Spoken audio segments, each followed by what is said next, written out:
Muž i žena htjeli su da imaju dete. Kad su saznali da ga ne mogu imati, odlučili su da ga usvoje. Bila je to djevojčica od 8 godina. Zvala se Kristina. Najviše od svega volila je lutke. Novi roditelji su joj većinom kupovali manje lutke. Ali nakon godinu dana oni su morali na dugačak poslovni put.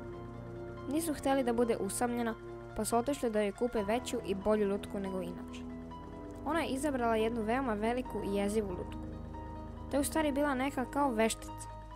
Ona je mnogo zapela za nju, pa su odlučili da joj kupe, baš tu lutku. Na kasi dobili su informacije. Rečeno im je da se lutka noću mora vezivati i dali su im lanac za to. Također je bilo strogo zabranjeno ostavljati djevojčicu samu sa lutkom. Nisu baš verovali u to, a i Kristina je previše željela tu lutku, pa su joj je uzeli. Ono što je bilo neobično na toj lutki jeste da je držala 7 prstiju na svojim rukama. 5 na levoj i 2 na desnoj. Roditelji su otputovali sljedeće jutro. Prije nego što su otišli, rekli su joj da nikako ne spava u istoj sobi kao i lutka. Djevojčica joj je dala ime Prst. Bilo je pomalo čudno i nekako jezivo za baš takvo ime. Pošto se lutka odvezivala svako jutro, ona ju je odvezala.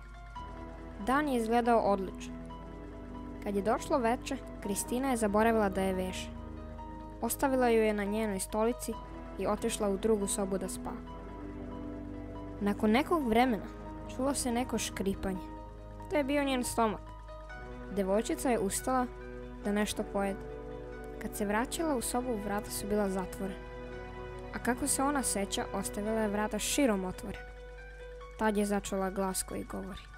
Ja sam to uradila. Ja sam ti zatvorila vrata. Ha, ha, ha, ha. Otišla je da proveri gdje je lutka. Bila je na svom mjestu. Zatim je Kristina ušla u sobu i čula je opet onaj isti glas. I ja sam sa tobom. I ja sam u sobi. Mnogo se uplašila i otišla pod pokrivač. Ispod pokrivača nalazio se i prst.